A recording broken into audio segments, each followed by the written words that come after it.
This presentation highlights the life and contributions of Dr. Mamie Phipps Clark, an early pioneer of American psychology and an important figure in Black American history.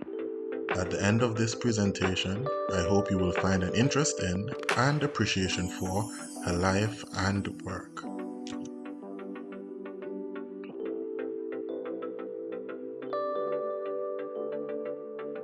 Early life. Mamie Phipps was born in Hot Spring, Arkansas on October 18, 1917 to Dr. Harold and Katie Phipps. She was considered to be among the more fortunate families due to her father's jobs as a doctor and hotel manager. She enjoyed a relatively peaceful and stable childhood and was even able to travel on occasion with her family. When asked, Mamie considers herself as having a privileged childhood.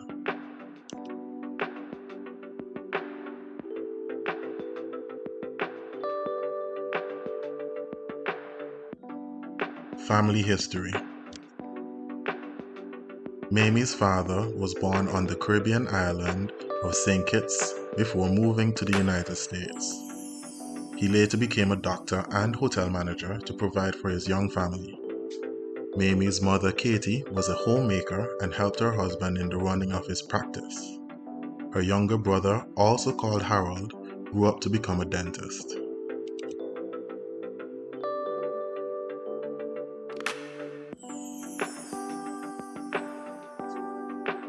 Educational background. Although she considers herself as having a privileged childhood, Mamie attended segregated schools. She attended a Catholic elementary school and graduated from Langston High School, then a pretty big feat for a black child. In 1934, she accepted an offer from Howard University, where she majored in math and minored in physics. Pretty unusual fields for black women at the time. While at Howard, she met Kenneth Bancroft Clark, her future husband. She graduated in 1938 and immediately enrolled in the graduate psychology program, still at Howard. Her husband was already enrolled in the psychology program and encouraged her to join him. It was during this time she would begin the work she would become most known for. In 1943, Mamie became the first black woman to earn her PhD in experimental psychology from Columbia University.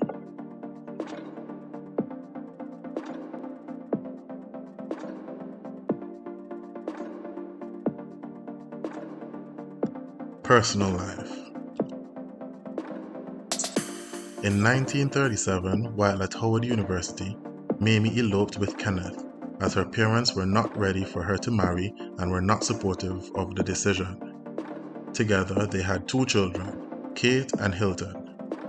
Both Mamie and Kenneth were major influencers on the civil rights movement. While her husband is often given some recognition, Mamie is lesser known. However, her work was just as influential and contributed greatly to the desegregation of schools. Mamie died on August 11, 1983.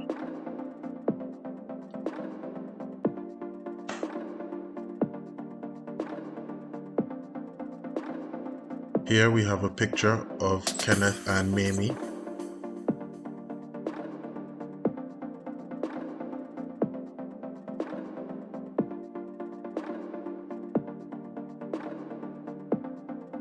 And Kenneth, Mamie, and their children, Kate and Hilton.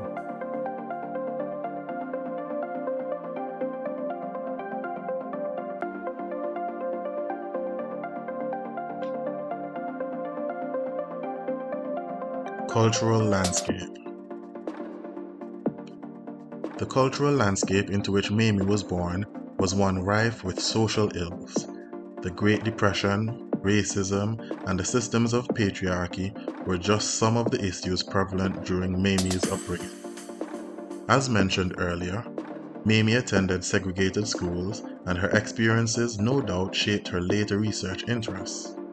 She dedicated her life to understanding the way consciousness is developed in Black children and improving the lives of Black people in general. Mamie found herself growing up during the Great Depression and still facing the struggles associated with living as a Black woman prior to the Civil Rights Movement.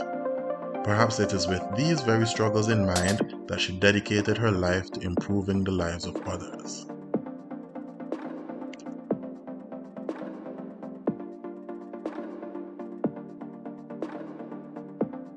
Here we see Kenneth with one of the subjects during the doll study.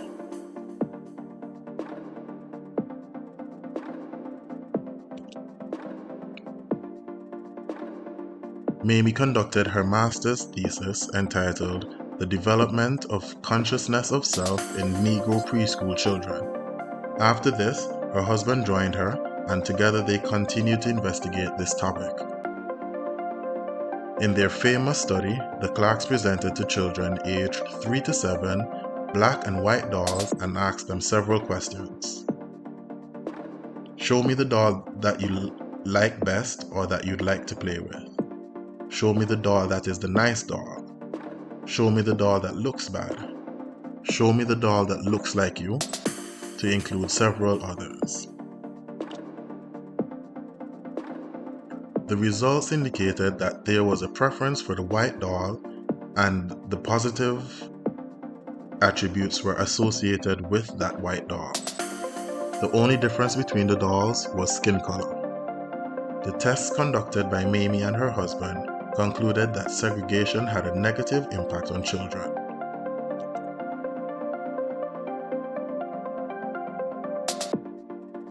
Here we have two of the dolls from the Clark study.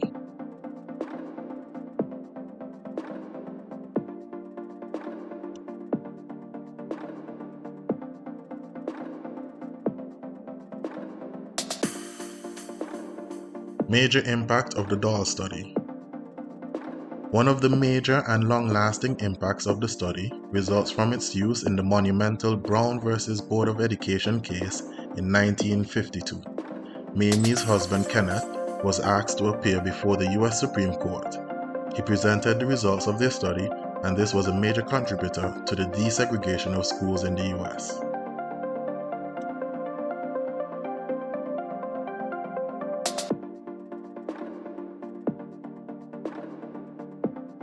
Let's look at some other notable contributions. In 1945, Mamie conducted testing and counseling for homeless Black girls for the Riverdale Home for Children.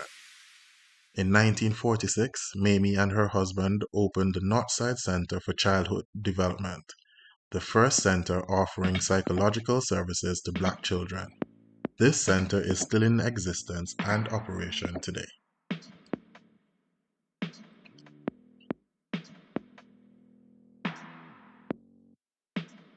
Others in the field. Some other professionals in the field are Ruth and Jean Horowitz, Carl Rogers, and Abraham Maslow.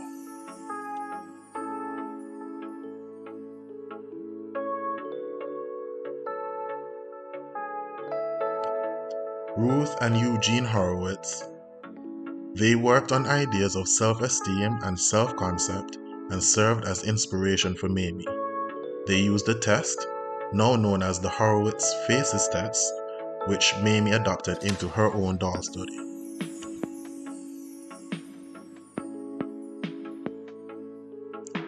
Next, we have Carl Rogers.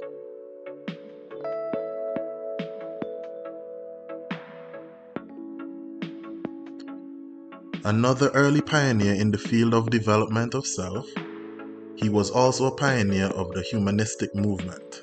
While Mamie is not often considered amongst the humanists, I see parallels in her own approach to research and counseling.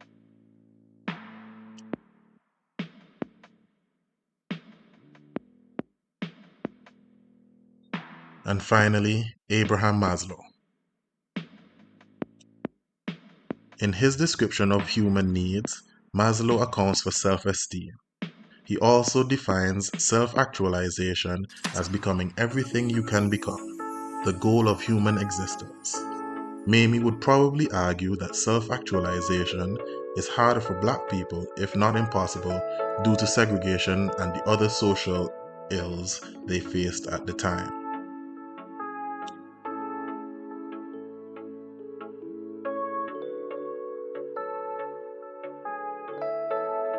Criticisms. Here, we look at some of the criticisms levied at the Clark test. Over the years, there have been a few criticisms of the Clark's doll test. Here we will look at two in particular. First, Foreman Brunel, 2012, looks at a perceived shortcoming in doll studies conducted, including the Clarks. A review and analysis of the evolution of the doll study is explored with a shift in focus to gender stereotyping. The fact that dolls are culturally central to girls is highlighted. Similarly, there is a focus on individual experiences, identities, and the development of the self. Another critique is that the scope of these studies tend to be too small.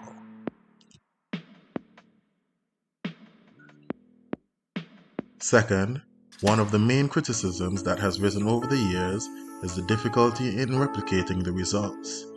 Kraber and Grant, 1970, conducts a later study aimed at reproducing the results found by Clark and Clark in their famous doll study. A similar methodology was employed, following the procedure of the Clarks as much as possible. These researchers found opposing results and offered possible reasons why that may have been. However, the studies were conducted 30 years apart and with a different population. This study found that it was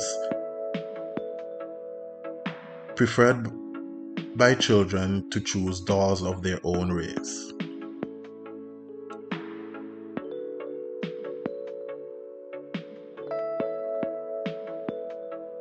And now it's activity time.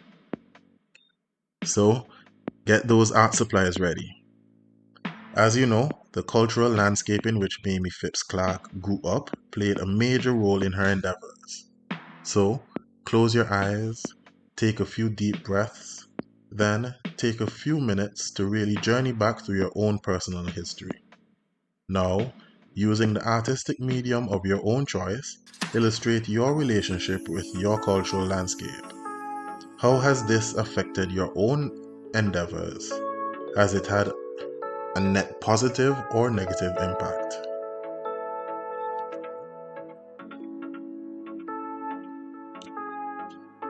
To end the presentation today, I would like to leave you with a few questions. What do you think a similar test done now in your community would reveal? Are there any ethical concerns for conducting a similar test today? What can you point to in your cultural landscape that played a major role in your development of self?